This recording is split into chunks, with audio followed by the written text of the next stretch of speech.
bem, nós vamos ao momento da ministração da palavra de Deus e eu quero convidar você, meu amigo e meu irmão, ouvinte da palavra, para refletir comigo num texto que se encontra no capítulo de número 16 do livro de Atos dos Apóstolos, apenas o versículo de número 27, que diz assim: O carcereiro despertou do sono e, vendo abertas as portas do cárcere, puxando da espada, ia suicidar-se, supondo que os presos tivessem fugido. Muito bem, meus irmãos e meus queridos amigos, hoje a gente vai meditar a respeito desse texto da palavra, que é uma história que acontece em uma cidade na região da Macedônia, quando Paulo e Silas estavam evangelizando aquela região, levando a mensagem de Deus às pessoas. O texto bíblico conta que, no meio da caminhada, Paulo e Silas expulsam um demônio de adivinhação de uma moça que, durante 3 dias inteiros, andava atrás deles e gritando para as pessoas daquela região: Estes homens são homens de Deus que vos pregam o caminho da salvação. A frase aparentemente é bonita e poderia encher o ego de Paulo e Silas. Só que Paulo e Silas, com discernimento de Deus, sabiam que aquela revelação, entre aspas, era oriunda de uma fonte demoníaca. E aí Paulo sabia que Satanás não vai divulgar isso de graça, né? O intuito era encher o coração de Paulo de orgulho e aí o negócio, a missão ficar comprometida, porque onde o orgulho do homem entra, a ação de Deus não acontece. Deus não tem interesse de compactuar com o orgulho humano. Então Paulo expulsa o demônio da moça, era um demônio de adivinhação. Cuidado com esse negócio de adivinhação. O pessoal corre atrás do povo aí nas cidades para adivinhar o futuro, quando a palavra de Deus já nos mostra claramente as coisas que hão de acontecer. E aí, por causa desse negócio, os tutores da moça ganhavam muito dinheiro em cima dessas adivinhações dela. E por causa dessa arrumação, eles alvoroçaram a cidade de Filipos. E aí eles prenderam Paulo, deram uma surra em Paulo e em Silas e colocaram eles acorrentados no cárcere interior, ou seja, na masmorra, na parte inferior da prisão, na masmorra, no lugar onde os criminosos de alta periculosidade ficavam inseridos. Então esse é o contexto. Mas, do outro lado da história, está um homem que trabalhava para o Império Romano, que era o carcereiro de Filipos, e a Roma tinha um método interessante para evitar a corrupção. Se esse método fosse aplicado no Brasil, com certeza não haveria fuga de preso mais de jeito nenhum. Então, o método romano era o seguinte: se você deixar um preso fugir, a sua vida vai responder pela dele. Se o preso fugir, você morre. Simplesmente assim. Esse era o serviço pesado que um carcereiro tinha. Então dá para você imaginar que um homem como esse vivia sob pressão psicológica diariamente, porque o cuidado deveria ser redobrado, especialmente aos presos da masmorra, porque eram pessoas tidas como de alta periculosidade. Então, mas o homem estava lá no seu trabalho. Um dia como qualquer, chegou 2 cidadãos surrados, apanhados, né? Levaram uma baita de uma surra e foram amarrados ao tronco. E qualquer pessoa, muita gente no lugar de Paulo, por muito menos haveria murmurado, praguejado e abandonado a fé, né? Por muito menos. Imagine se hoje, aqui no Brasil, fosse submetido a um regime como esse.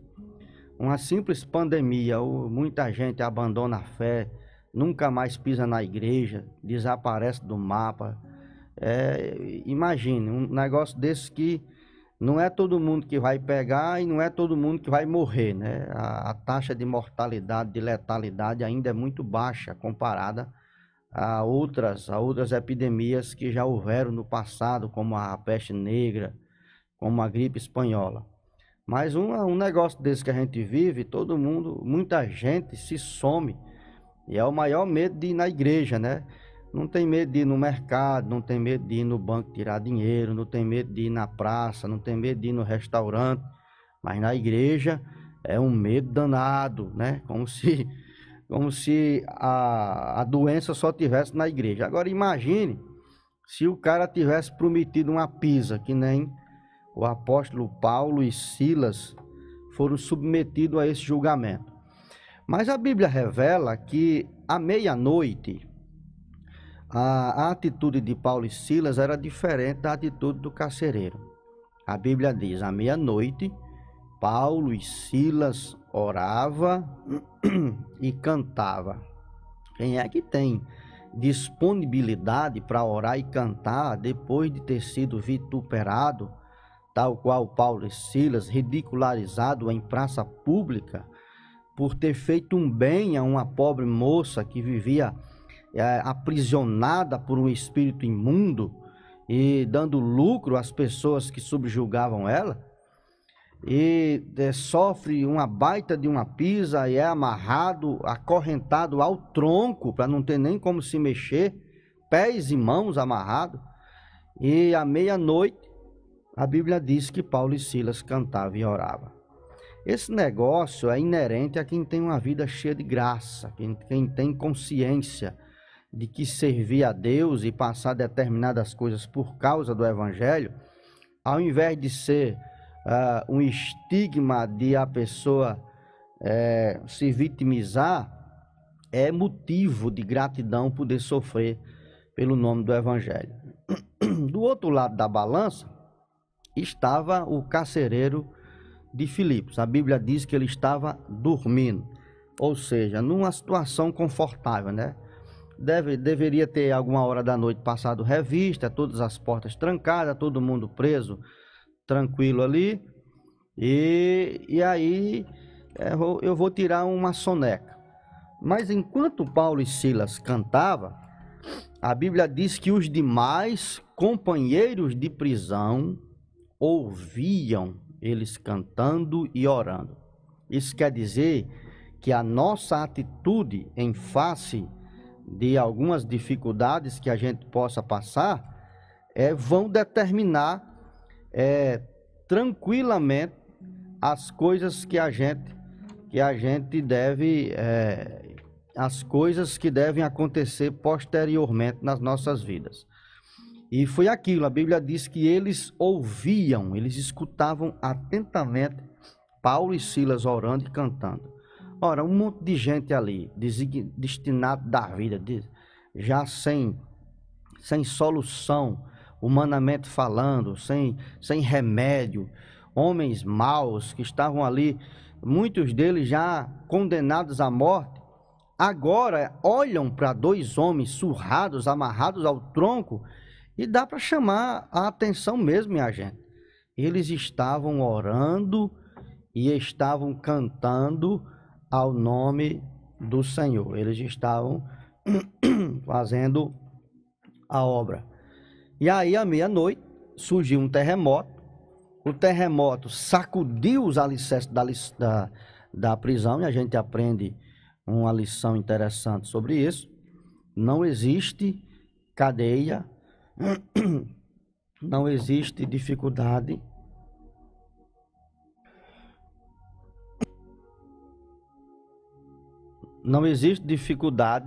que o poder da oração não seja capaz de destruir, de arrebentar. Não existe cadeia, prisão que a oração não arrebente, não abra. E aí abriu-se as portas. O carcereiro que estava tranquilo dormindo se acorda agora atordoado, se acorda atribulado, se acorda perturbado. E aí, quando ele vê a cadeia toda aberta, as portas abertas, o texto diz que ele supôs. Esse é o problema de muita gente, é supor. Muita gente tem passado dificuldade por causa de suposição. A Bíblia diz, ele sacou da espada para suicidar-se, supondo que os presos estivessem fugido. Ele supôs. E é sobre isso que eu quero falar, porque é possível que você que está me ouvindo hoje esteja vivendo aterrorizadamente por causa de uma suposição. Interessante que isso aconteceu aqui há poucos dias. Um cidadão me procurou dizendo que queria se suicidar. E eu disse por quê? Ele estava supondo, andou se relacionando com quem não devia, à distância, pela internet, e era uma pessoa que queria dar um golpe de estelionato. E aí a pessoa pegou as conversas e entrou em cena um homem se apresentando como delegado, dizendo que ia prender o cara, que tal. Quando eu vi a arrumação, que eu olhei e vi que o número era de um estado e o outro era de outro estado, eu digo, rapaz, isso aí é um golpe de estelionato. Isso aí é um golpe. E depois foi constatado que realmente era o golpe. O camarada ia se suicidar, supondo que ia ser preso. E isso interviu, depois de uma conversa, de uma orientação, de uma palavra. O rapaz está aí, vivo, bulindo e trabalhando no seu ofício hoje, satisfeito e agradecido. E ele disse, pastor, eu agradeço porque eu já estava mesmo para tirar a minha vida. Então muita gente, é possível que você esteja assim, supondo. Há uma doença hoje, que é a chamada doença do século, chamada depressão, que faz você supor.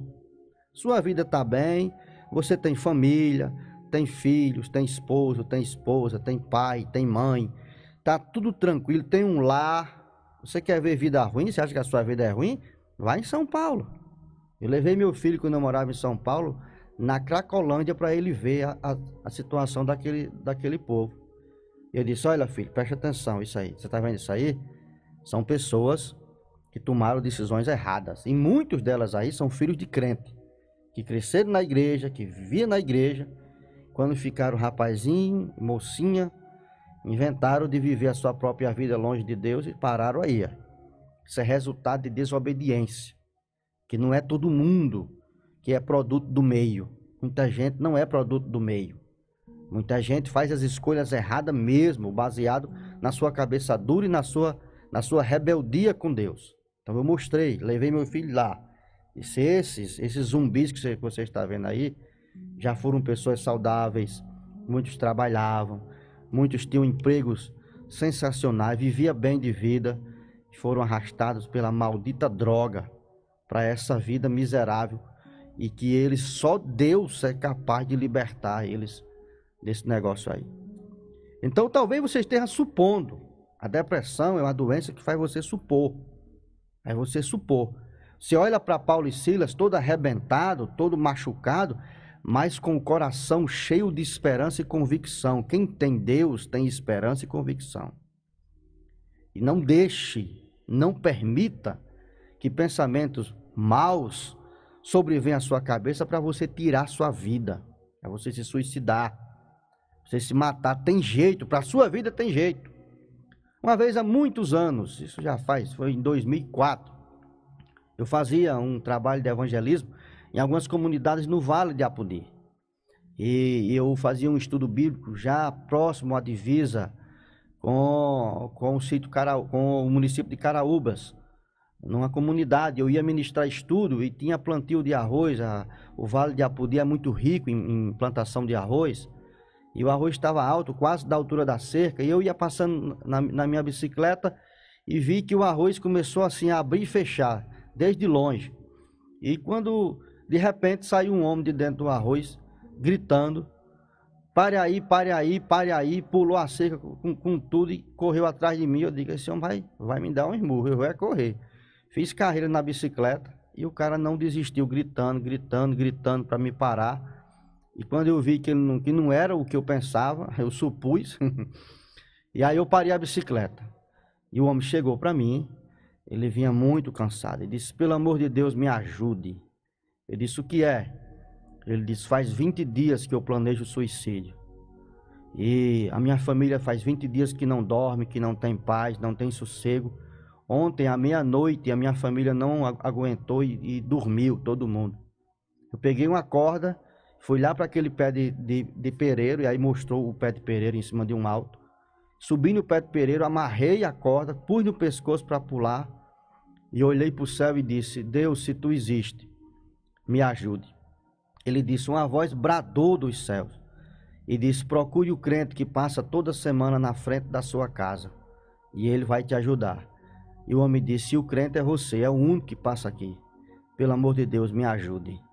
E eu voltei, não fui mais dar o estudo, ouvi toda a história, o motivo que ele queria se suicidar, as suposições, e o camarada abandonou aquele intento. Hoje ele é crente em Jesus, serve a Jesus. Ele, a esposa, a família, andam na presença de Deus. Para você tem jeito, meu filho, não suponha. Quando o carcereiro sacou da espada, supondo que os presos tivessem fugido, porque se tivesse, ele iria morrer mesmo, porque Roma ia cobrar o preço da vida dele. Mas a atitude de Paulo e Silas foi tão extraordinária que a cadeia se abriu e nenhum preso fugiu. Os camaradas quiseram: eu vou ver o final dessa história. Que caras são esses que apanham, que levam a surra e que ficam cantando e orando? Eles não fugiram. E quando ele ia se suicidar, o carcereiro, Paulo e Silas, Paulo bradou e disse: não te faças nenhum mal, porque todos nós aqui estamos. A Bíblia diz que ele pediu uma luz, entrou precipitadamente, agora perdeu o medo dos presos, entrou precipitadamente dentro do cárcere, ajoelhou-se diante de Paulo e Silas e disse: senhores, o que devo fazer para herdar a vida eterna? Para que seja salvo. O que é que eu posso fazer para que seja salvo? O carcereiro entendeu logo: esses homens são diferentes, são homens de Deus. E a Bíblia diz que Paulo disse: creia no Senhor Jesus Cristo e será salvo tu e a tua casa. Naquela mesma noite o homem foi salvo, levou Paulo e Silas para sua casa, lavou os vergões, colocou ele à mesa.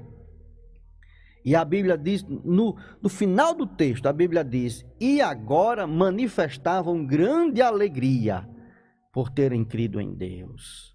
O homem que queria se matar agora há pouco, agora manifesta grande alegria por ter crido em Deus. Você precisa abandonar esses pensamentos.